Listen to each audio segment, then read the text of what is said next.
Hello, all. This is Terrence Christensen. I am doing my second Reflective Practitioners video journal here in EDAD 606. And excited. This is week 4, and we're moving. We're moving. Summer session is almost we're halfway through. So um, I'm gonna just jump right in. You're gonna be seeing my eyes go left to right, because I am making sure that I'm answering these questions all the way. So let me just jump into the first one, which is imagine a situation in which you may have had to reframe a situation in order to find the best possible solution. Explain.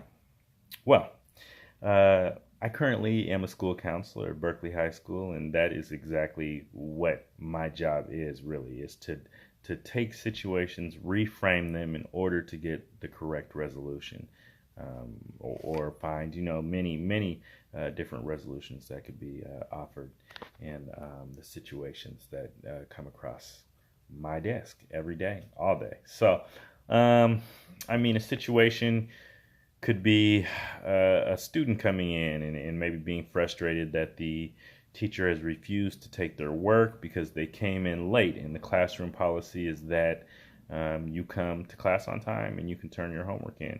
You don't come to class on time, maybe you get docked and you have to turn the homework in later at the end of class. Now, this student comes to my office 15 minutes into the class period and is letting me know that the teacher marked them absent when they were standing at the doorway, and so now they're not able to turn their homework in, and when they do turn it in, they're going to lose points for it, and they're very frustrated.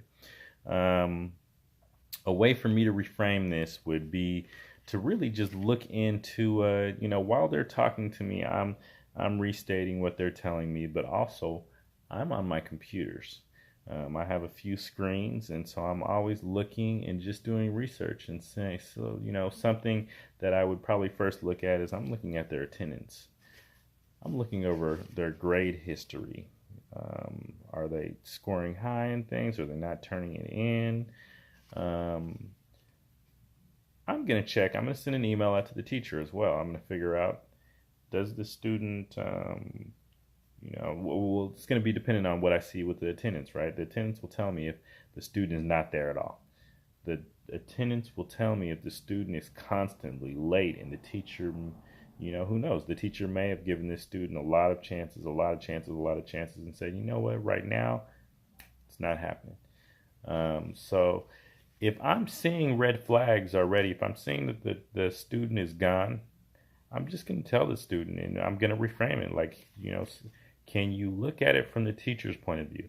The teacher has you marked as absent or unverified, tardy all the time.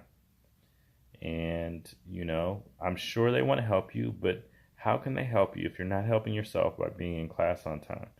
And so I'm going to reframe it like that. I also am going to say, look, I need you to start going to class every day on time, doing what you need to do, and I'm going to circle around with this teacher. And so I'm going to be sending then what I will do is send an email to the teacher, just checking in about the situation, letting them know I talked to the student. I reframed it as in, look at it in the teacher's point of view. I'm also going to ask the teacher if at some point, if this student gets their stuff together, if there's a way that they can get full credit on this assignment. Most of the time, with the relationships that I've built at the school, they're going to say absolutely. If the student can start coming on time every day, doing what they need to do, I'll change that grade around for them. And I'll let the student know too. I will call them in and let them know and say, hey, look, so here is where the teacher was coming from, and here's what we need to do in order to get this better. So that's an example of a reframing situation that comes into my office all the time. What might principals do to help others reframe a situation to permit discussing more constructive alternatives to solving a problem? Give a specific example. Okay. So maybe something like a teacher coming in and saying, I just can't do this. I can't work with this student. They are constantly laying their head down on the desk when they get in. They sometimes come to class on time, A lot of the time, they're not there. So they're either there on time or they're not there.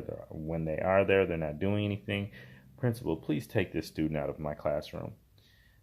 As a principal, I'm going to ask a lot of questions, just as I do as a counselor right now. I'm going to say, are they disruptive? Most likely the teacher's going to say no, but they don't do anything. They're taking up space. I'm going to say, listen, in the situation I'm in, I'm not going to be able to move them to another class. If they're in your class and they're just not doing anything, I mean, there's a good chance that I would move them to another class and they'd be doing that same thing. So let's figure out how to work with them while they're in your class. I'm going to have the teacher really jump into the student's shoes. And this is even before I start doing research, but I'm going to say, who knows? This student, I would look at all the grades. I would look at the attendance. I would look for any red flags.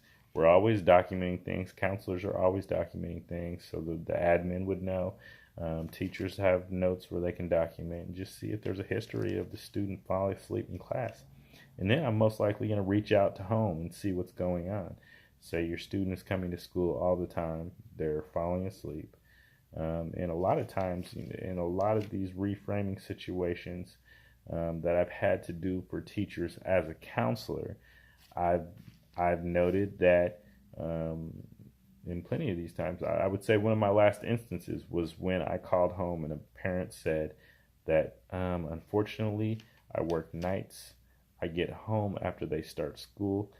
It is my kid's job to get up at 6. My oldest kid's job that's in high school to get up at 6 or 5:30, get the other kids fed, my elementary age kids fed, dressed, take them to school, and then go to school. So right there, I'm thinking that's amazing that this student is doing all this. That's amazing that this student is showing up to school.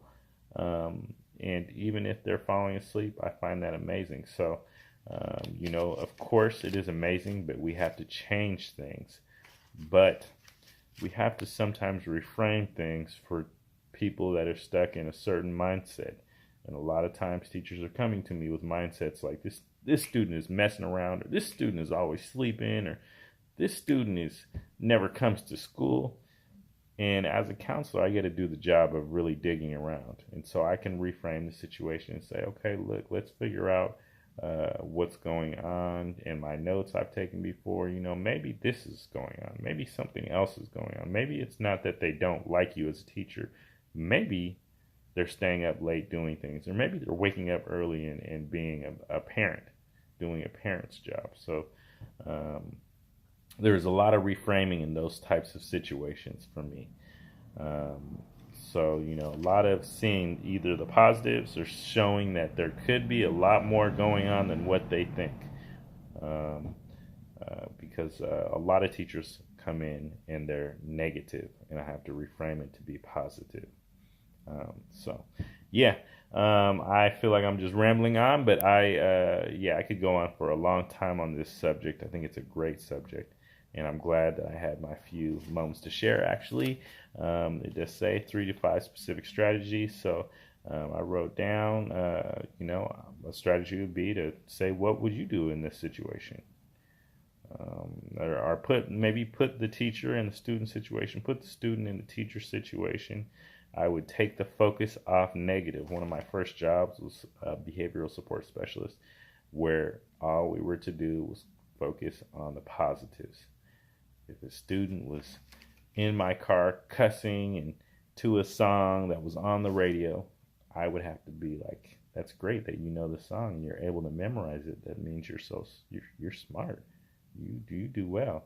And the kid might look at me crazy like, what? You're not calling me out on my cussing? But I was seeing everything positive. So that's what I would teach my teachers to do and my students as well. And also, in a lot of these situations, really just find supports, whether it be for a teacher or whether it be for a student. The teacher needs help with the student. Sure, I'll come to class. I'll be a support, and I'll find a team of people who work well with this student. If a student is struggling and not making it to school, I've gone as far as saying, you know what? I live in that neighborhood. I'll pick that student up on the way to school. And we'll figure it out, Mom, until we can get this student the bus pass that they need or whatnot. Now that was an extreme. That was a situation that was okayed by the principal until we could figure out how to get this student a bus pass, because we had used our allotment for the month. So there are all kinds of methods that we could use. But yeah, and that's it for this evening's video post. And thank you guys for tuning in. All right, we'll talk.